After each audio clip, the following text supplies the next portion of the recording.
welcome you to another live edition of the Sports Box, your go-to sports podcast featuring great content, conversation, and your occasional disagreement. Stick around to interact and ask questions. The Sports Box is brought to you by our sponsor, Showcase Sports, located on the White Horse Pike in Hamilton, New Jersey. Showcase Sports for the elite player. Ladies and gentlemen, it's showtime. What is up, guys? We are here Friday night, a little bit earlier than usual, but we're here nonetheless. We're fired up, despite everything possibly going wrong on my end to try and prevent me from being here. First, I had to work late. Second, I got absolutely drenched because it's downpouring and I couldn't afford to try and wait for the rain to stop, and I did not have an umbrella. And then a little bit of technical difficulty getting into here, but nonetheless, here we are, Noah. Most importantly, tomorrow, college game day, college football is back. I've been fired up for weeks, man. I've been trying to hype everybody up that we know. But tomorrow, it's the real deal. College football is back, week 0. We've got a few games that we're going to cover here tonight. But without further ado, how are you tonight? Doing great, man. Like you said, college football tomorrow. Looking forward to it. Not a lot of major games, obviously, for week 0. But, you know, when I was going through trying to find some games for us to pick, there were actually a couple decent matchups. You know, I'm really looking forward to the Ireland game, which is the first major game of the season tomorrow at, I want to say, 12:30, something like that. So, yeah, I can't wait to watch some college football this weekend, Garth. And the important thing about, you know, week 0 coming back, we're going to start our predictions again. So weekly pick'ems have returned. Garth and I, on our last show about 2 weeks ago, did do our conference champions, playoff teams, stuff like that. But now we're getting back into our weekly picks. Going to make it more, I want to say, organized this year, Garth. I'm thinking we do 5 in-depth picks and then maybe like 5, you know, rapid no-huddle picks for our no-huddle segment. Because, you know, last year I think we did like 5 or 6 a show, and it was kind of random and all over the place. So I think I'm going to try and make it more organized this year. But, yeah, I'm doing good, man. How are you doing? Yeah, like I said, I couldn't be more excited. Tomorrow we get college game day back. A game will be played in Dublin, Ireland, which we'll get a little bit more into here in a moment. So that's pretty cool. Like you said, not a ton of like major marquee matchups, but football is finally back. I don't know about you, man, but it's felt like pretty much like the summer flew by up until we got a few weeks out from college football. And to me, it has dragged these past few weeks. We've still got a whole week to go before either one of our teams play, but man, hyped, but it feels like it's been an eternity these past couple of weeks. Yeah, it has. Like you said, I mean, God, the summer, man, all we could really talk about was freaking recruiting and stuff like that. And then as we start to get closer, you know, we have more stuff to talk about, but it still feels like an eternity pretty much. I mean, it's been January since we last played a game, over 7 months, 7.5 months basically. So finally have some football back, actually talk about actual meaningful games instead of talking about, oh, this team has the number 1 class. Like, I swear to God, Garth, we have to have like the top 50 memorized at this point, how much we talked about it. Got a couple comments. Jeff Fullerton saying Mizzou. We do have Mizzou as one of the games that you were going to predict right there against Louisiana Tech. So stay tuned for that. One more week till my Ducks take on the Puppies. How many times has Noah said national champions? I bet he's already at 9. Well, that's number 1, John. So there you go. But, yeah, Garth, I mean, we're just going to get right into it. This is going to be a much shorter show because Garth and I unfortunately have things to do. But, I mean, it's the first week of college football, basically. Real quick as well, before we do get into it, Garth, I just want to point out for all the smart asses out there, for this show, we're doing every game up until next Friday. Because obviously we're not going to, you know, it'd be kind of dumb if we just predicted the games tomorrow, which are the week 0 games, and then we missed out some other, you know, decent games on Thursday or Friday or whatever. So all the games until next Saturday, because Garth and I can just make our predictions next Friday for those are the games that we're going to be predicting. So, yeah. We'll get into that in a little bit. Henry is saying, how likely will the Buffs survive the first 2 games of the season? Well, Garth, it seems like people love predicting what we're going to talk about because the final game I have on the docket is actually TCU in Colorado. So we'll get into that one much later since it's the last one I have. Mizzou will get crushed. I bet LA Tech scores 33 on them. Well, we'll see. But first, we're going to get right into it. We're going to skip the Sean story of the week. We just don't have time for it. Garth will try to come up with a great one for next week or something. But we're going to get into our first game on the docket, which is, like Garth said, in Dublin, Ireland. We have the Nebraska Cornhuskers going up against the Northwestern Wildcats. -11 is the line for Nebraska. Over under 51.5. And Garth, like you said, this is an interesting game because it's not in the United States. It's like, I want to say, the first international college football games in like 5 years over in Dublin, Ireland, the Aviva Stadium, to be exact. Don't know who plays there. Maybe some soccer stadium or something. Who knows? But looking at the matchup predictor on ESPN, Garth, 78.7% has Nebraska winning this game over Northwestern. Now, I was reading up a bit earlier on this game, to prepare a bit. And there's some controversy. I don't want to say controversy. Some debate, some uncertainty, if you will, Garth, around Northwestern's quarterback situation. Pat Fitzgerald has not named the starter yet. Their guy last year was Helinski, and he was pretty bad. He didn't play a lot, but I think he only had like 3 touchdowns and 4 interceptions when he did play. There's another like redshirt freshman that I heard they were considering maybe starting. But as of right now, or at least last one I checked, it's unconfirmed who Northwestern's starting quarterback will be. On the other side, Nebraska, I mean, we know what they're all about. They've underachieved for years. I think Scott Frost is a joke person. I think you'd agree with me on that, Garth. And both these teams were terrible last year. They were both 3-9. So, going off last season, they were both bad teams. But at the same time, I think Pat Fitzgerald just is a good coach. I think he'll get them back rebounding very soon. And look, Nebraska, hopefully they rebound this year. But I do think this could be a sneaky game. I know both teams aren't great necessarily. But, the first major game of the season over in Ireland. What are your thoughts on this one, Garth, headed into it? Yeah, so like you said, neither one of these teams are projected to have great seasons or anything. I was also reading up, and one thing that really kind of stuck with me that I read is that Nebraska actually had a fantastic pass defense last year. I believe they were like a top 3 or top 5 unit in college football. So that's really impressive for a team that you said has underachieved pretty much the entire tenure under Scott Frost, a guy who a lot of Gators fans actually wanted back when McElwain was fired. Thankfully, we did not get him. But I think this will be a good game in terms of being close. I think there is not a huge gap here between these two teams, even though Nebraska did beat them pretty soundly last season. I expect this to be a close one. I think really you probably might have touched on the most important thing. Nebraska knows who they're going to have at quarterback. Northwestern is completely up in the air. I don't know. I just feel like Northwestern has kind of gradually declined the past few years after they had some really good teams. It feels like not too long ago we watched them playing the Big Ten championship against Ohio State. But ever since, they've kind of declined a little bit each season. And it'll be cool to see it in Dublin, Ireland. That's what I talked a lot about this week with some friends at work. What will the fan turnout be like there? Because they don't get to have games over there very often. I know for NFL, they really enjoy those. But, yeah, I expect a close one. Probably not very high scoring. I don't think either one of these teams have great offense.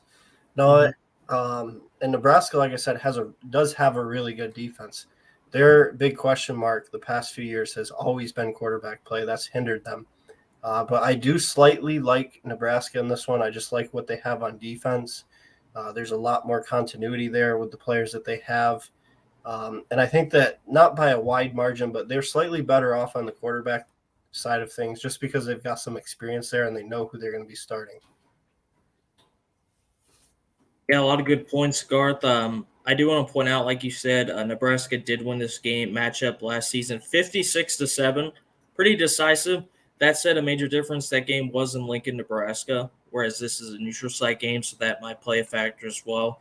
But, one thing about Northwestern, Garth, looking at their stats from last season, not only was their defense poor, they were 12th best in the Big Ten. Now, like you said, Nebraska was a little better, 8th best in the Big Ten at allowing only 22.7 points per game.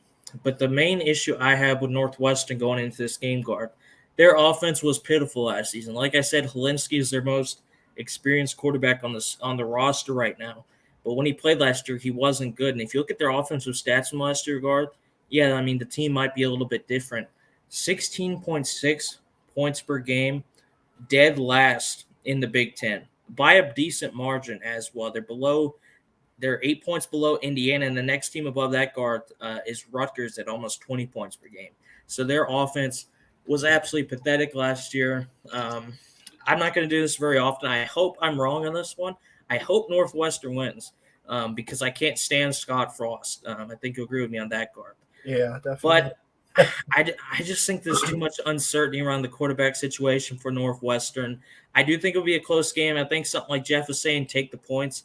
Definitely agree with that. But I think Nebraska's a little more experienced, a lot less uncertainty at key positions. I'm going to pick Nebraska in this one. Yeah, I have to agree. No, I'm going with Nebraska here as well. All right, so let me just write down those picks real quick. By the way, I do want to tell everyone, started keeping track of all our picks officially in the Google Doc now, so get to keep track of it that way. But Garth and I both going with the Nebraska Cornhuskers in this one. Now, on to the next game. And this is another example of why we're not just doing the Saturday games, because I only found two that were halfway decent.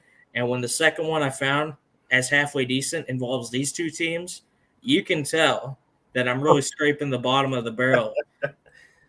Vanderbilt Commodores, -9.5 favorites going on the road to Hawaii to face the Warriors. Over under 54.5. And the funny thing is, Garth, if I get the matchup up on ESPN real quick, even though the spread is in Vanderbilt's favor, 72% on this ESPN matchup predictor thingy has Hawaii actually winning the game. So, and Vanderbilt just sucks, Garth. Like, I'm sorry, man. They can't defend at all. Their offense sucks. But I will say, this is probably one of their best opportunities to win a game this season. Going on the road to Hawaii, I think Hawaii is an okay team. Every now and then they have a really good roster. But for the most part, not a very good conference, and they're usually one of the, at best, just like a mediocre team. They're often worse than that. Ever since good old Timmy Chang left, it's been pretty tough for the Hawaii Warriors. I do remember they weren't the national champions then, Garth, but I do remember the good old Georgia Bulldogs playing the Hawaii Warriors in the 2008 Sugar Bowl. Fun fact, Garth, first college football game I ever watched, and they got absolutely boat raced. So that's my greatest memory about Hawaii. But I don't know, Garth. I want to hear your thoughts and pick on this one, because I'm kind of on the fence on this one, because on one hand, I think Vanderbilt's an absolute joke, and I love to laugh at them as much as the next guy, because they're so bad. This is one of their best chances all year. So, do you think Vandy can get it done here? Man, this is a tough one. I will say this is a game that Vandy needs to win for two reasons. One being that their coach came out and said that we're going to be competing for national championships within a few seasons. So to come out in your week 0 opener on the road at Hawaii and to lose, that kind of, like, you already looked like a fool, but if you go out there and do that, it looks even worse for you. Secondly, being we know how they fare in the SEC. Granted, they do play some teams tough. Like when they play my Florida Gators, it seems like we always get their absolute best for some reason. But they usually don't fare very well in the SEC at their conference games. So this is a very good chance for them to come out of the gates, win a non-conference road game against a team that is very beatable, even for a Vanderbilt Commodores team. One thing I do like on the Vanderbilt side of things is later on in the season, they switched up quarterbacks. And that really was kind of a big spark for their offense, at least. Mike Wright, there we go. I was trying to remember the name. He started 5 of the 6 final games, threw for just over 1,000 yards, ran for almost 400, had like 9 or 10 touchdowns. He's a dual threat guy. He's got a lot of hype for an offense that isn't known for being explosive, generating big plays. So he'll be kind of my guy to watch in this one. What can he do?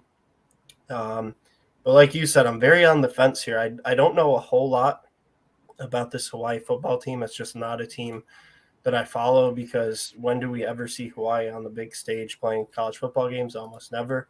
But with that said, I think I think I'm probably going to lean Vanderbilt here just because I do like who they have at quarterback, at least in a weaker non-conference matchup like this one with Hawaii. Yeah, good point about Mike Wright, Garth. He was pretty decent last year on a Vanderbilt team that was pretty terrible. Don't even remember who their other quarterback is, to be honest with you, Garth, but man, he was just not good. So I definitely think Wright was an improvement. A couple other guys to keep an eye on. Will Shepard at wide receiver. I think he's a pretty decent playmaker. They also have Kane Patterson, the new starting middle linebacker, in as a transfer. So, at least for Vanderbilt's level / standards, they do have some decent players, I think. And Yeah, also like you said, one thing I meant to mention, Noah, is they do return a ton of starters from last year. Where is it? I just saw it. 15 of their 22 starters for Vanderbilt will be returning this season, so that obviously helps. yeah. But unfortunately, Garth, it's still Vanderbilt. So I'm going to pick Hawaii to win this one. I think it'll be a close game. I think the line – what's up, Josh? How you doing, man? But, yeah, I'm just gonna pick Hawaii in this game. I can never confidently pick Vanderbilt, Garth, especially on a road game out of conference. I mean, we'll see what happens. They could win, but I'm going to pick Hawaii to win this one, as does John Suggs. Good old Uncle Derek saying, great job, nephew. Thank you, my friend. Appreciate that a lot. John saying, why does Vandy have a 9.5 favorite? Because of all the recruits, still say Hawaii has the better offense. Yeah, I agree with that, John. Great show, boys. Thank you, Josh. Everyone, if you're watching and you haven't, please leave a like on the show because it does help spread and share our page to other people. Now, the next game on our docket, Garth, in my opinion, this is probably the best matchup of week 0. Week 0 and a half, whatever the hell you want to call the games before next Saturday. The backyard brawl we have right here between West Virginia, our good buddy Brandon Crank's West Virginia Mountaineers, and the Pittsburgh Panthers. Two very good teams, Garth. I was honestly kind of surprised when I was looking over, the early schedule a few weeks ago, and I saw this game because this is really the only matchup of these really early games that, not only has two pretty good teams playing in it, massive rivalry. These teams absolutely despise each other. I mean, you saw what Brandon was posting in the group chat area about Pitt, fuck Pitt, basically. These teams cannot stand each other. Really looking forward to this game. It's a good time as well. Thursday at 7 p.m. Eastern is a great time frame. Good time for, I just love night games in college, Garth. I know, other than like the Saturday night on ABC or whatever, but to get a Thursday night football game for college, really love that. And I think it'd be a close game. Pittsburgh -7 is the line, over under a 51. And if I get up the ESPN predictor real quick, 78.1% of people, whoever the hell these ESPN people are, not sure, had the Pittsburgh Panthers winning this game. It is at home, so it is a home game for them. But I want your thoughts on this one, Garth, because Pittsburgh did lose a lot. I mean, obviously they lost their starting quarterback, basically their best player from last year, and Kenny Pickett. And West Virginia, they're just always a pretty solid team. I know, they're not really as good as they were maybe 10 years ago when they were just loaded with offensive weapons. Like, it was ridiculous. But they're still a solid team. They gave some really good teams last year a run for their money. In fact, if I get up their schedule real quick, I'm just going to go through some of the teams that they played. And, I think they even beat some good ones. So if we look real quick, they played Oklahoma really tough, Garth. When they were number 4 in the nation. They only lost by 3 there. They beat Iowa State when they were ranked. They did get blown out by Oklahoma State, but, Texas Tech lost by 3 to them. They beat Virginia Tech as well when they were ranked. So, two good teams here, Garth. So what are your thoughts going into this game? And, the rivalry effect as well. It's going to be chippy, and I think it's going to be a close, tight game here. Yeah, so I really don't know how to feel about Pitt headed into the season, Noah. Obviously, losing Kenny Pickett is going to be huge for that offense. They had a lot of talented skill positions, don't get me wrong, but he really was what brought that offense together. He was the main reason that they were able to have the kind of season that they had last year. I don't think they take a huge step back or anything and have a bad season this year. I feel like the preseason hype is a little bit too high for these guys. I don't expect huge things from them. just really to be competitive, kind of middle of the pack in the ACC this year. And then on the other side of things, you've got a West Virginia football team that you talked about, Noah. They always seem to play people tough, even when maybe they don't have one of the rosters that we're used to seeing, where they have like all these talented skill position players. They put up a lot of offense, score a lot of points. They're still a really competitive team, and they played everybody pretty much tough last year. They beat Texas. I believe they gave Oklahoma a really tough game. They actually should have won it. Kind of fell apart there late. So I don't know. Pitt's at home, but they've lost Kenny Pickett. I know they've got a good rushing attack there. They got a few guys who can really, really run the football. Just, I guess, probably a gut feeling. I'm going West Virginia in this one. I'm going to root for our good buddy Brandon Kring's West Virginia Mountaineers. I think they get it done. I've always kind of had a little bit of a soft spot for them in football and especially in basketball. Mountaineers get it done in a huge, huge rivalry game. I believe this is the first time that they've played in quite a while. Like you said, these two teams and fan bases despise each other. It used to be one of the best rivalries in college football, so it's really cool to see it come back and really cool that we get it on Thursday night.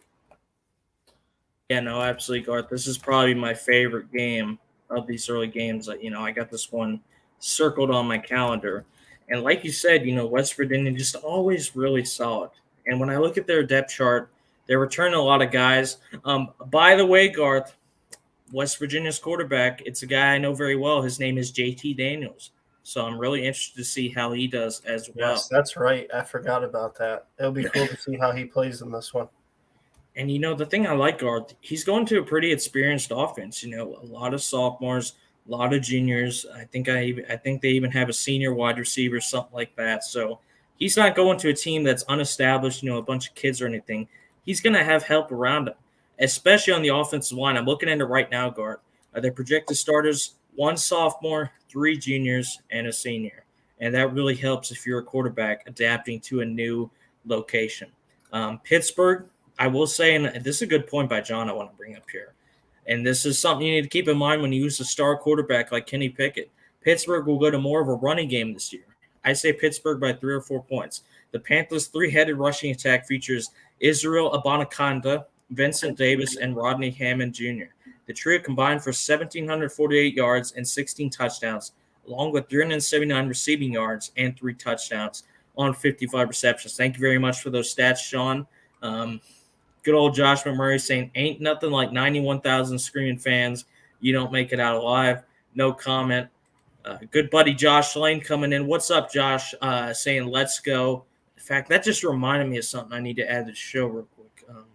I'll do that on the next prediction, whatever, while you're talking, Garth. ESPN are chumps. What's up, Ryan? A former guest of the show, really good friend of mine from high school, big sports fan. I know what Josh McMurray likes. PB&J's now, boys. It has the letters BJ in it. There we go. Mikey Bradley's in here. Eat shit, Pitt. Brandon could agree with that. Josh says, you just called them bums the other day. I'm assuming you're talking about West Virginia or something. You're probably trolling. Yeah, that was just trash talk back towards Brandon. Like I told him, I talk trash purely for the fact that he talks it towards me, but I actually have a huge soft spot for West Virginia. Pitt is going to lose, but down to ESPN. Oh, boys, Matt Barkley just had a coffin corner punt. Well, at least he's good for something in the NFL. Not a good quarterback, but what a beast he was, by the way, Garth, at USC. And then he got to the NFL, and he was just a career backup. But regardless, I'm going to go with West Virginia in this one as well. Little bit of bias. I do like JT Daniels. I think he's very talented, but I do think realistically he does have good tools around him. And I think it'll be a close game. I mean, it's a rivalry game. So I think it'd be like a 1-touchdown game, something like a 35-31. I think it could be pretty high scoring, actually. But I just think it's going to be tough to lose a quarterback like Kenny Pickett. I still don't think they'll be a very good team, maybe a 9-10 win team, something like that, Garth. But I don't know.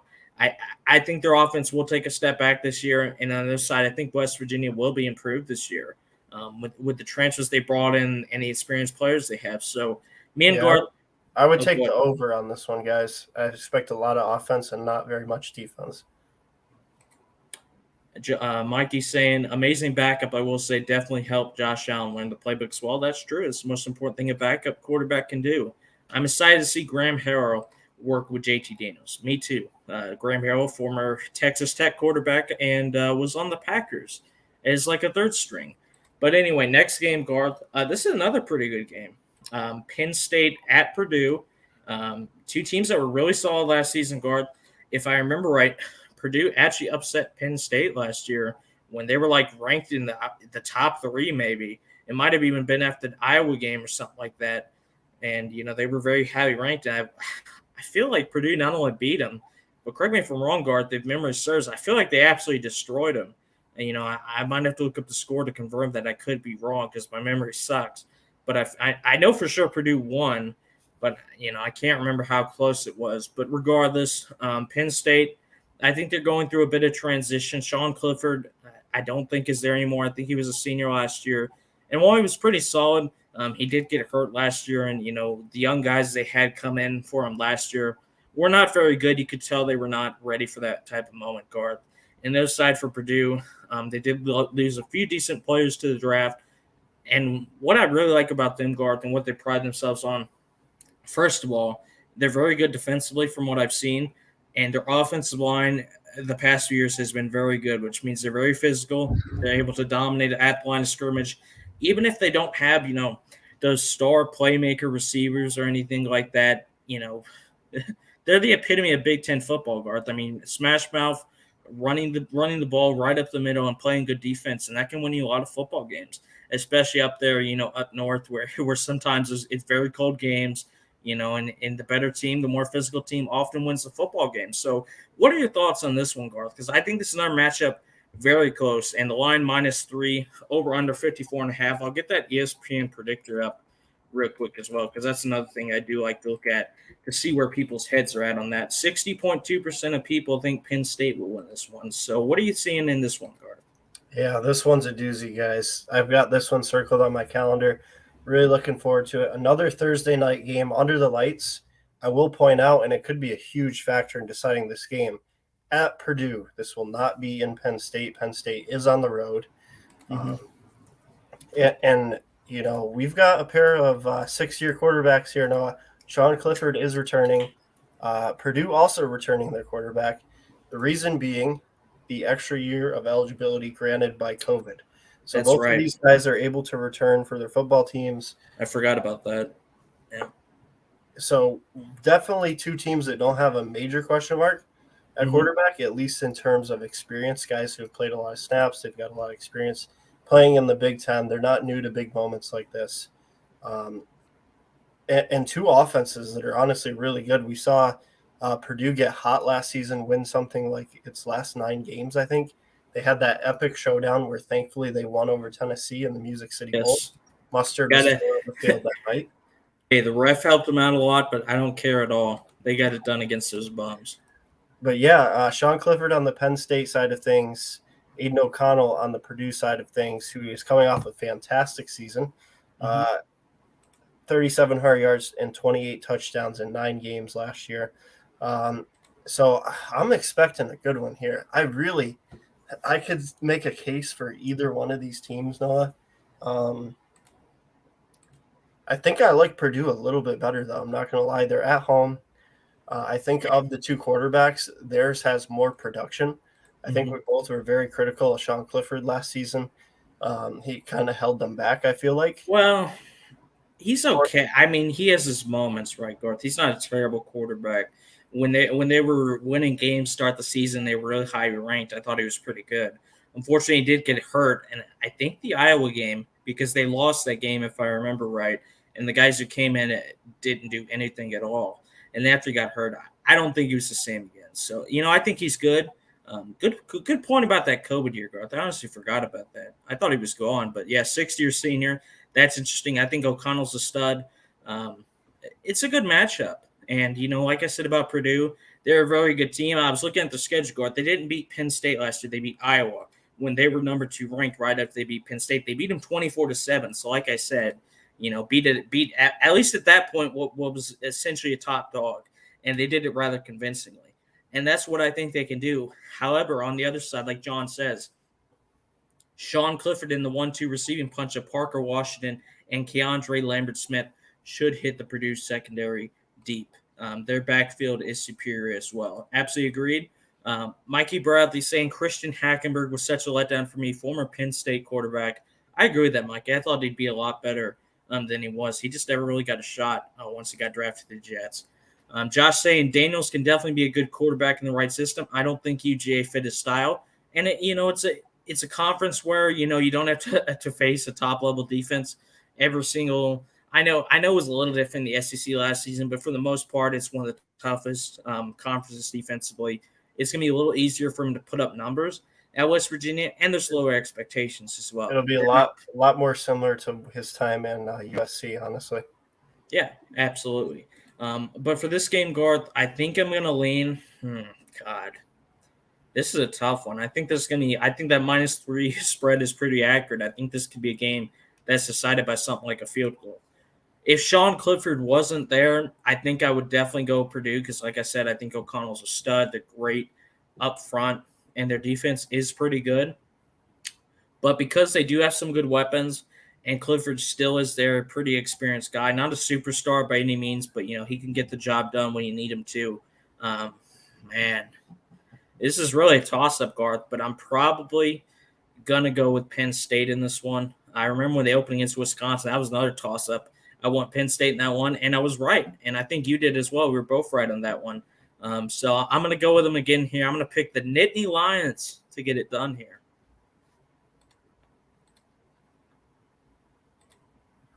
What about you, Garth? Yeah, I'm going to go – like I said, I'm going to go with Purdue here. I like the fact that they're at home. I like their quarterback situation a little bit better. And also, I'd like to point out, what has Purdue become infamous for? Upsetting at home. Granted, Penn State isn't like this top 10 team as of right now that we're used to seeing them beat there at home. But nonetheless, it's still a big college football name, a team that's known for being good most seasons. And not only that, I think momentum is a huge thing. Like I said, Purdue ended the season on an absolute tear. They got that bowl game. On the other side of things, complete opposite. Penn State had a very up and down football season. They did not finish strongly. James Franklin was in the rumor mill about potentially leaving, accepting a job elsewhere. Would Penn State even really want him back after some frustrating seasons? Also, they lost a very, very good defensive line coach to my Florida Gators. Not that that's going to make or break this game, but just, there's a lot of turmoil there. A very up and down season. Purdue finished strongly. I'm going to go Purdue, but it's going to be a close game, guys. I think it'll come right down to the final wire. Really, really good game to sit down and watch Thursday night. Yes, sir. 1 second, guys. I'm just adding something last minute to the show that I completely forgot about. Also, one thing that you guys will get to see is one of the coolest traditions in college football. They call it the Wave. There is a children's hospital, like just outside of the football stadium, and the whole crowd turns to them. The children kind of stand, up to the glass looking towards the football stadium, and they all wave to the kids. So that's one of those cool college football traditions that's finally back as football season is back. Yeah, there's always some cool stuff like that. Like I think Wisconsin does that jump around thing that's really cool as well. Just a lot of stuff. Every team has one, and so it's part of why we love college football, Garth, and why it's probably my favorite sport in the world. Just the atmospheres are just the best. Moving on to our final in-depth discussion game. I'm going to put it up real quick here. It is actually another game involving SEC team. Mentioned it briefly a little bit earlier. We're going with Louisiana Tech Bulldogs going on the road to Fart Field, to face the Missouri Tigers, who are massive favorites in this game, Garth. -19 as the home team, over under of 59. And if we look real quick at the ESPN predictor, 77.1% of people are going with the Missouri Tigers to win this football game. And, I don't know about you, Garth, but I think when we did that SEC East prediction show a few weeks ago, I know I had Missouri 6, something like that. I think you did too. The SEC is just really tough for them. I mean, teams like Georgia, they're a favorite, obviously. Kentucky's good. Florida should rebound with the recruits they're getting. How how much you messaged me about how they signed a 4-star water boy or something like that. They're going to be absolutely loaded next year.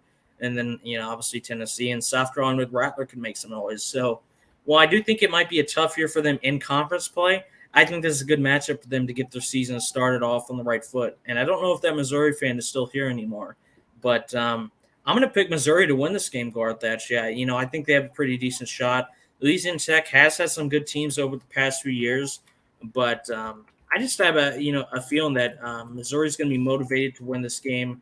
And so what are you thinking about this one, Garth? Because last season, just looking at LA Tech, they weren't very good. They went 3-9, which they've had like 9 or 10 seasons. It's 10-win seasons in the Conference USA in the past. Last season they fell off a cliff. And Missouri, I think they went something like 6-7. But obviously they're playing the SEC. It's a lot tougher for them, right?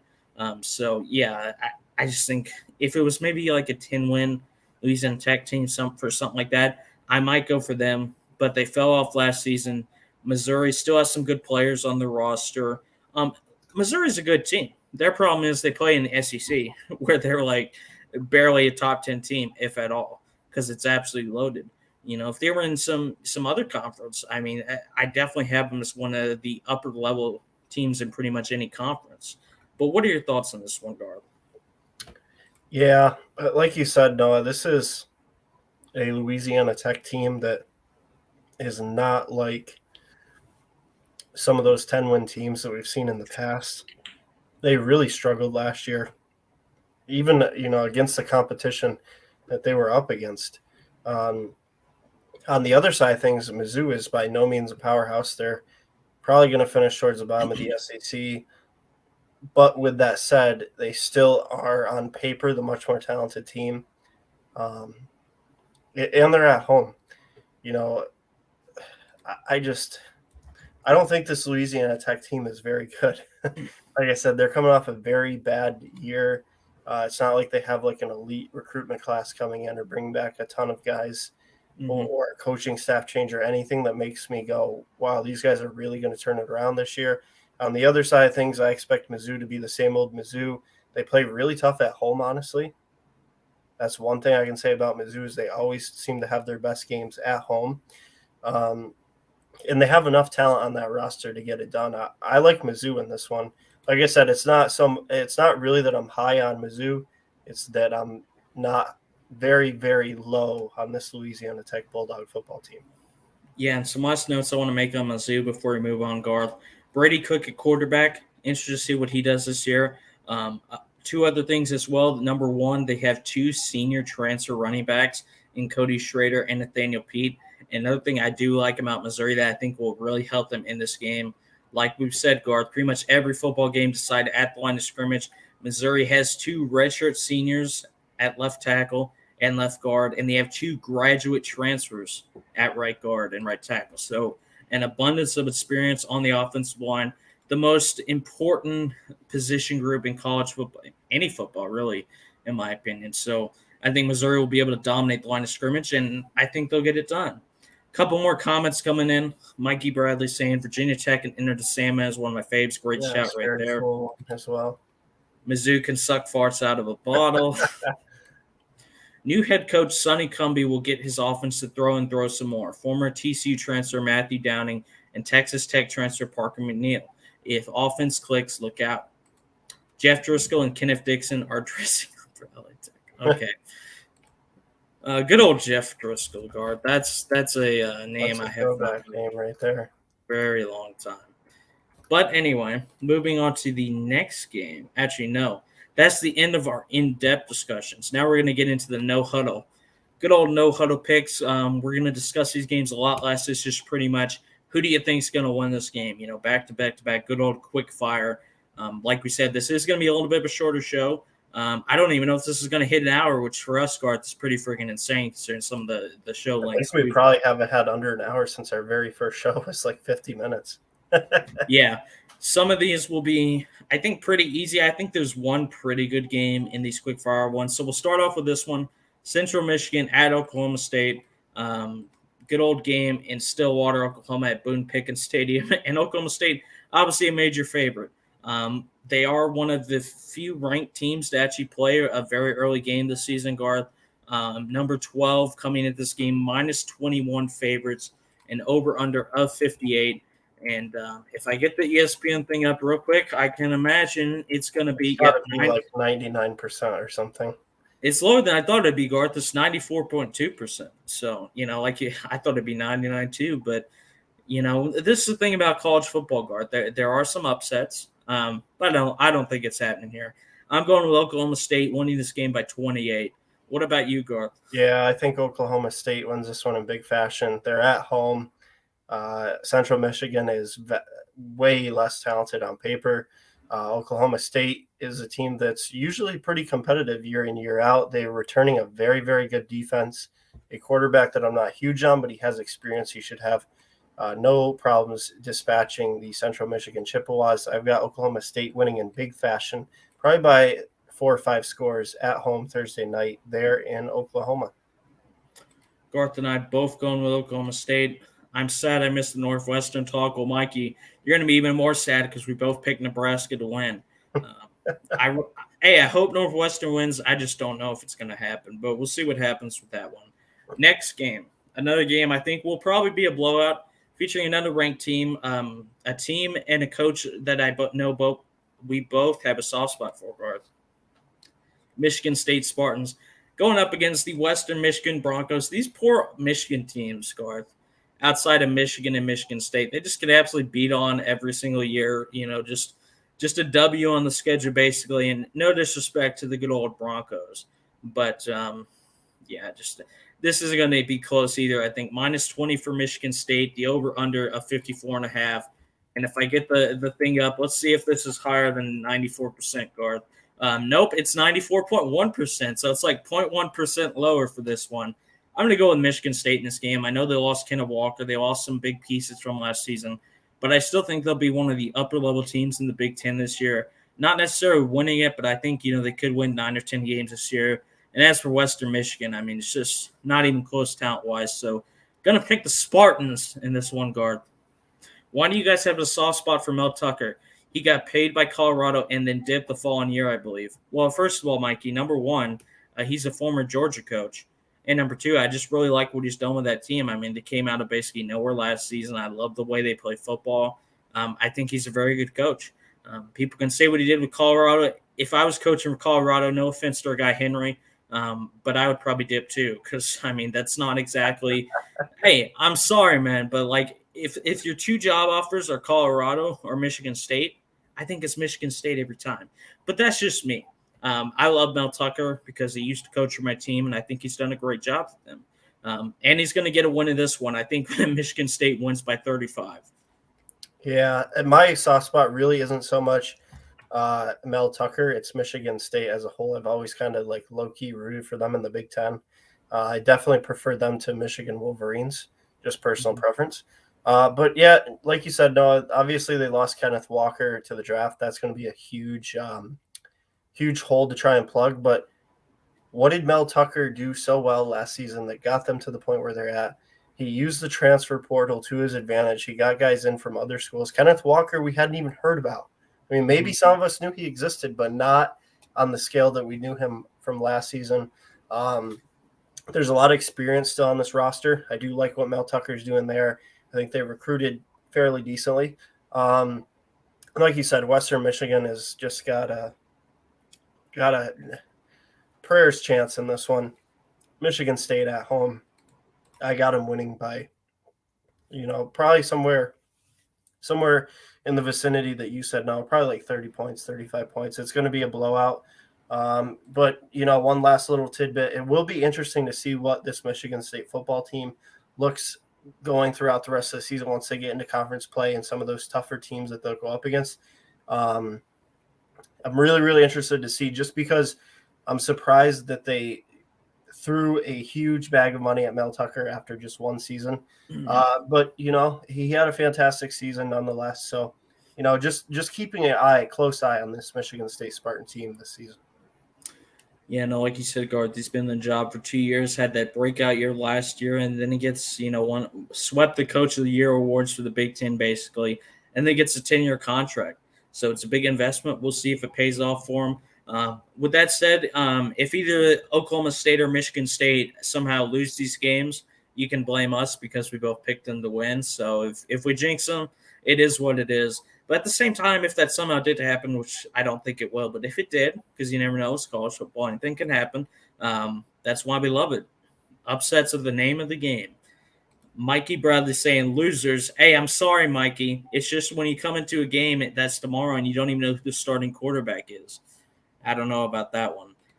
Mikey about Mel Tucker talking about Colorado shows a character. Well, lack of. John Suggs, to the Mel Tucker comment, Nick Saban did the same thing when he bounced MSU for LSU. And me and Mikey's guy Steve Spurrier did the same thing at South Carolina, except it wasn't to leave for another team. It was to leave for retirement. He dipped. He just straight up dipped. He realized that team fell off and said, screw this, I'm leaving, I'm retiring. Oh, man. Good old Steve Spurrier, man. All right, next game. And there's a reason I'm wearing this hat, man, because one of the games I have, good old Duke Blue Devils playing the Temple Owls. I believe one of the things I actually put in the the little blurb or whatever on Facebook, Garth, is Duke and Indiana actually have football teams, but they do. And they're two of the teams we're going to predict in this one. This is just literally one of those games no one cares about. But when I was looking at it, I was like, well, Duke has had some okay teams in the past. They produced talent lately. David Whether or not they panned out in the NFL or not, but they produced some talent. Yeah, I remember when we had They're actually surprisingly in the mix for I forget exactly who it is, but there's a very high 5-star that they're in the mix for. I think in not this year's class, but the one after. I could be wrong for sure. Mm-hmm. It was just weird to see. I, as a Duke basketball fan, somebody who loosely follows their football program, it was weird but cool to see that they were legitimately in the mix for a 5-star football recruit. Yeah, I think if Cutcliffe was still there, they might have got him, but they agreed to part ways last year because they lost they had 3 straight losing seasons, Garth. They have had some good teams in the past, but still, I mean, they're pretty much a bottom feeder in the ACC most years, at least in football. Basketball, different story, although they need to try and redeem themselves after that embarrassment against UNC last season. But that's a story for another time. Regardless, both Temple and Duke, I don't think they're very good football teams, but it should be a close game, which is one of the reasons I chose it. -7 spread, over under at 53.5. And the ESPN predictor, I think this one will actually be pretty close. And never mind, it is not close at all. 75.9% of people have the Duke Blue Devils winning this game. I am too, at home. You know what? Just because I'm wearing the hat, man, and because, I do have a slight soft spot for them because of you, I'm going to pick Duke to win this game. They might only win 2 or 3 games all year, but I think this might be one of them. So Duke wins this one, let's see, 24-20. Well, guys, by random fact, insert here tonight, where did the good old head ball coach get his college football career kicked off at? None other than the University of Duke, where he won a ACC championship, actually, before moving on to bigger and better things. I'm going to go with Duke here, just because that's my not really for football, but I love the university as a whole. I do think that, I don't expect them to be very good this year, but this is a team that they're very capable of beating. Don't know a whole lot about the Temple Owls. I do know a little bit more about the Duke Blue Devils football team. But yeah, I think it's going to be a close one, something like 28-24. Duke's at home. I think the Blue Devils can get it done to kick off their season before it gets very, very rough as they move into the ACC bulk of the schedule. Couple comments coming in. Daniel Jones was the quarterback most recently they produced. Yeah. That's right. He was a Duke player. Good buddy Tom Scavetta's favorite NFL player. Yeah, he's like the only Giants fan I know that really loves that guy. But make it or break a year for him this year, I think. So we'll see what happens there. John Suggs saying, shout out to John again once again. One of our biggest fans, always blowing up our comments. Duke had the worst defense in the nation last year, and with a new coach, might take a while. Temple has the size on the O-line. I say Temple wins by 9 points. We'll see what happens there with that one. But anyway, moving on to the next one. This is another matchup. It's not great. But I will say I thought one of these teams would be way better last year than they actually were. Illinois and Indiana. I think those are honestly flipped. It's really hard to find graphics for some of these random-ass games. But it is a home game for Indiana at the Memorial Stadium in Bloomington. And you know what's funny, Garth? Coming into last season, Indiana was ranked, I want to say something like number 17 or number 18, and then they went like 3-9. They had a disastrous season. Illinois wasn't better. I mean, their coaching is terrible. Like, Garth, I just don't know what to say. When you think your solution to your coaching problem is hiring Brett Bielema, I can barely even say his name. That's how bad he is. He was so bad at Arkansas, Garth. I don't really get that hire at all. I know that Lovie Smith wasn't good for them either, but I mean, come on, man. And by the way, how did Lovie Smith get hired by the Texans? Is this 2009 all over again?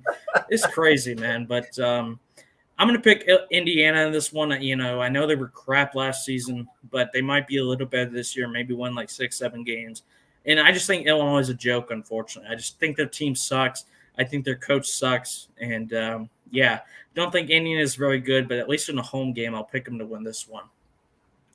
Yeah, two teams in the Big Ten, a conference that's known for having great football teams. These two are not two of them, especially on the Illinois side of things.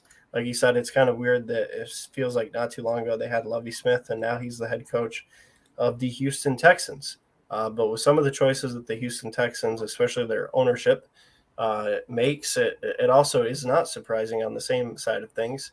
But I feel like you could probably make a case for either team here. Like you said, Indiana was ranked for a reason, whether or not they lived up to those expectations last year. I do think that they definitely have the more talented football team.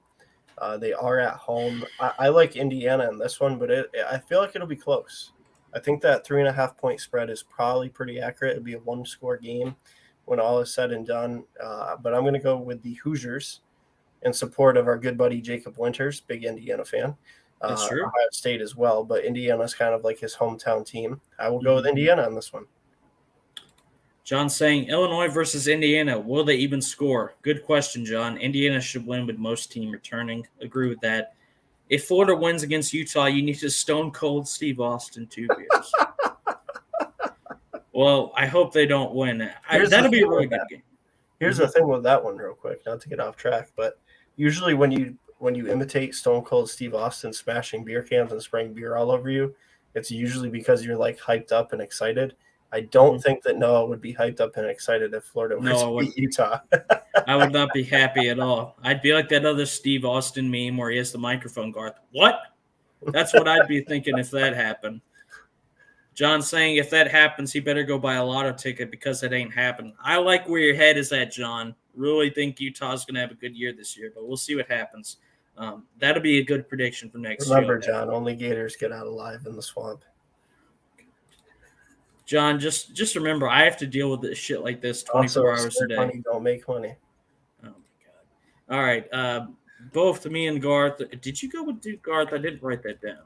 What's that? Did you go with Duke in the last game? Yes, I did pick Duke over Temple. All right, cool. Let's see. 3, 4, 5, 6, 7, 8. Okay, we both have 9 games. Was just checking real quick. Hey, Mikey, I'm sorry, man. All right, last game on the docket. I think this is actually a pretty decent game. Definitely way better than the last two we've done. TCU at Colorado. Don't know if Henry's still here, but I think this will be a good game. TCU always – that's not what I wanted. TCU always has pretty solid teams. They're never a lead or anything. Remember good old Andy Dalton, Garth. Remember when he was a TCU Horned Frog? They've had some good teams in the past. Another guy who played for TCU you should know very well is a guy by the name of LaDainian Thomason. Yes, that's true as well. He was a pretty above-average running back, I'd say, Garth. And Colorado on the other side, they used to be a bit of a doormat, honestly, in the Pac-12, but they actually had a few decent seasons the past few years. They're definitely a team that, if you're going on the road or anything, you got to respect them. You can't, just expect to go in there and just win no problem, or you'll get your butts kicked. And I think this one is I think the -10.5 is a bit harsh on Colorado. I think it should be way closer than that. I see this as a very even game, especially at Folsom Field. It's a home game for the good old Buffaloes.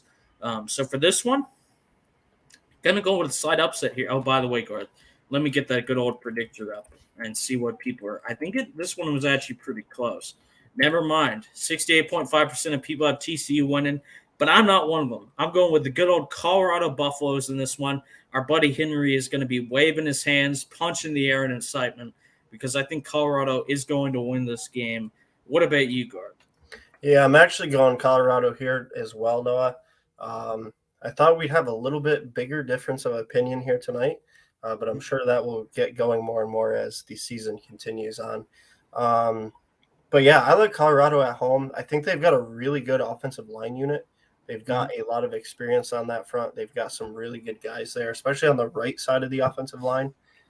Cool story. I was reading two of the guys who play, I believe it's right guard and right tackle, are actually been teammates for 3 or 4 years, and their roommates are really close.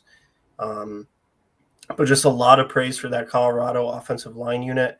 TCU, I mean, it seems like they have some of these really good individual players over the past several seasons, but not really actual really good teams. They can get it going on the offensive side of things, though, no doubt. It seems like every once in a while they put up a ton of points. But I just like Colorado in this one. I like their offensive line unit, as I said. They're at home. They did get a transfer wide receiver out of Baylor. I don't know a whole lot on him, whether or not he's actually going to be good or not. But obviously it helps to get a wide receiver from the Big 12.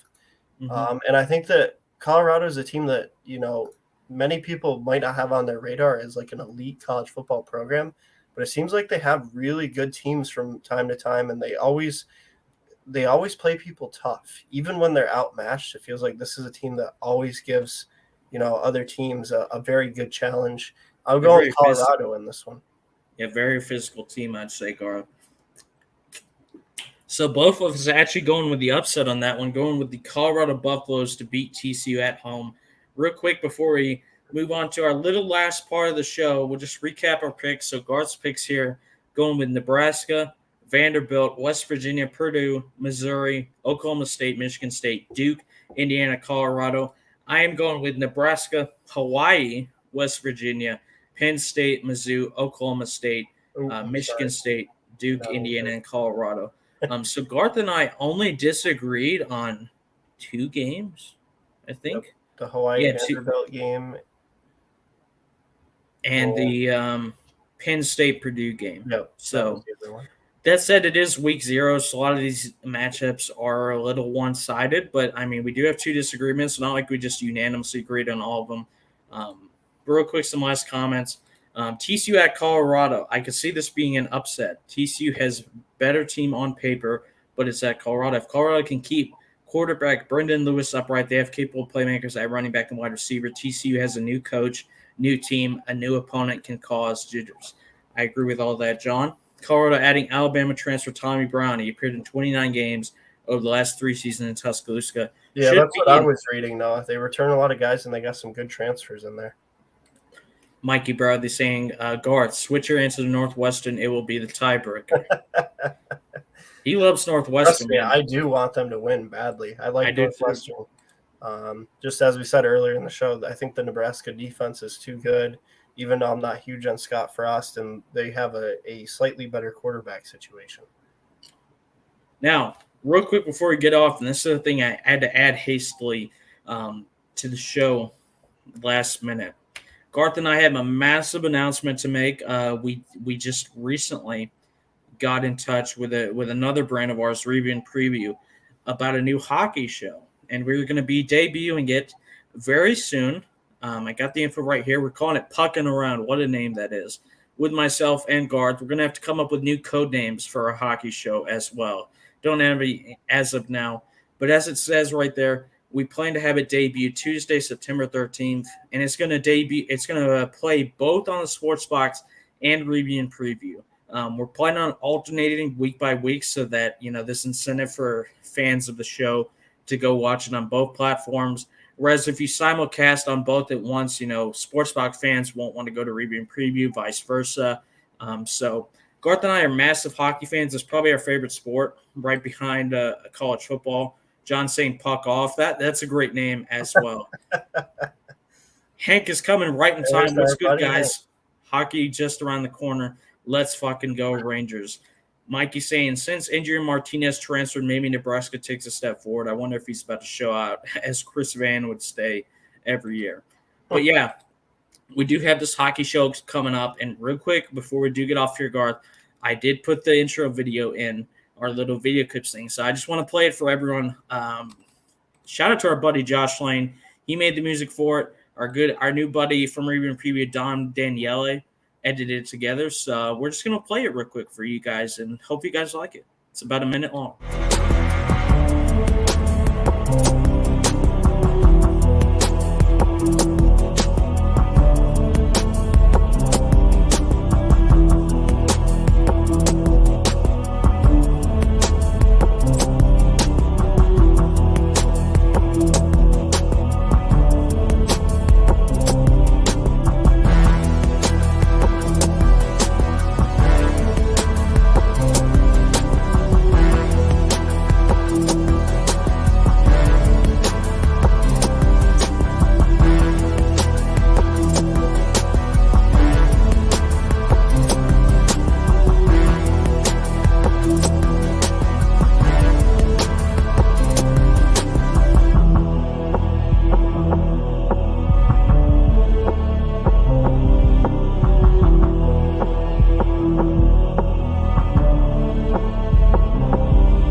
What a banger. What an absolute banger by Josh. I've been telling Josh I wanted to use that song for an intro video for months now. Unfortunately, I was just too lazy to actually put anything together for this show.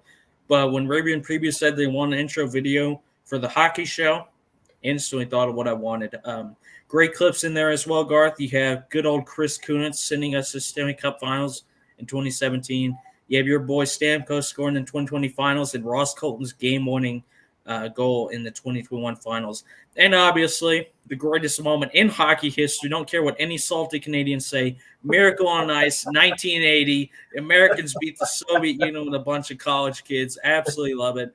And Joe Sakic handed the cup off to Ray Bourque as well. Just a lot of great moments in there. So, like it says there, hockey show coming Tuesday, September 13th. If you're interested in hockey, make sure to check that out. But big shout out to Dom for editing together that video as well. Mikey saying, I'm sad no Sabres are Patrick Kane in it. Boo. Maybe next season. I mean, look, no Sabres are going to be in it at all because their team is an embarrassment, but Patrick Kane would be worthy of being in the team. Could get some Hasek love in there for our good buddy Mikey. Oh, yeah. Most talented goalie ever. Did you see the new helmets for Northwestern? I did not. I guess we'll see them tomorrow at 12:30. They're a lot like Oregon, where they have some really cool uniform designs. Josh saying, my Pleasure boys love that track. Hey, thanks a lot for that, Josh. Really appreciate that, man. Appreciate it, man. Fucking love them. They did one a couple years back for USA theme. They killed the jersey setups, bro. Josh saying, badass intro. Thank you, my friend. I like where your head's at, John. John. Hey, I had to be a little nice because I know a lot of Rangers fans from both the Sports Box and Review and Preview, so I thought I'd put at least one in. But screw those bastards, man. I'm sick and tired of them. They beat us in the playoffs last season. I can't say they'll fall off because I don't think they will. Their team is very young. But, hey. Beat them. You did. We beat them. Oh, my God. Also, John, never forget 32-year-old Steven Stamkos beat up a 22-year-old Alexei Lafreniere. His only postseason fight ever.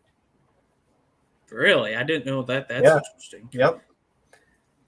I wonder who John's team is to where he hates the Rangers. Hopefully he's a Pens fan like I am. Gotta be Isles or Flyers, I'm going to guess. Oh, God, I hope not. That's even worse than being a Rangers fan. Mike is saying the Irish flag inside the letters of the helmet. That's badass.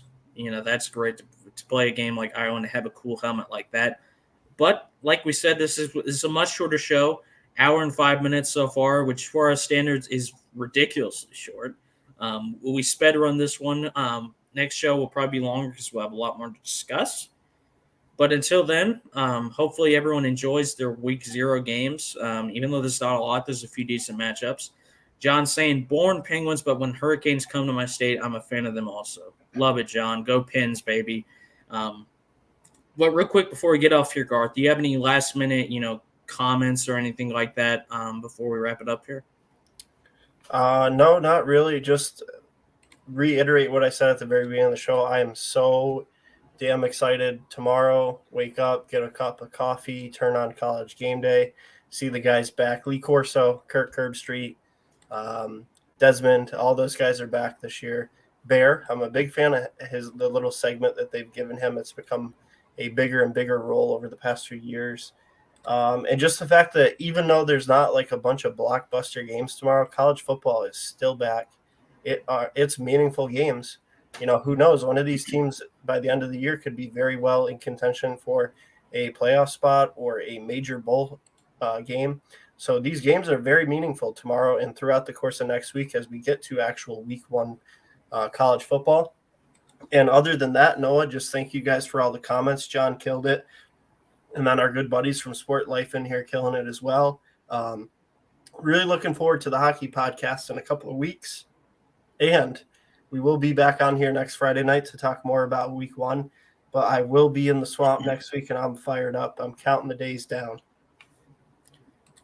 Excellent show as always. Thank you, Josh. Thank you to everyone for watching. You guys are absolute legends. Blowing up the comments, leaving likes and hard reacts and stuff like that.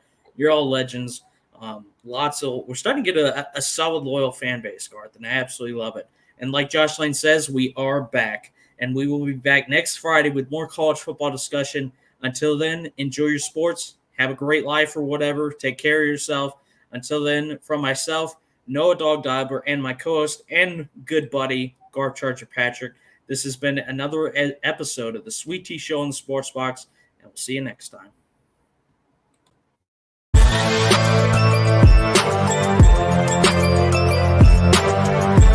Thank you for watching this episode of Sweet Tea on the Sports Box. Please remember to follow us on all of our social media outlets. On Facebook at Sportsbox Show, Twitter at Sportsbox Show, Instagram at The Sportsbox Show. Find us on YouTube and join Outside the Box, our Facebook sports discussion group. The Sports Box is brought to you by our sponsor, Showcase Sports in Hamilton. Showcase Sports for the elite athlete. And also our friends over at CrowdPlay. Download the free CrowdPlay app today and use promo code THEBOX at sign up for 10 free points. Thank you for joining us.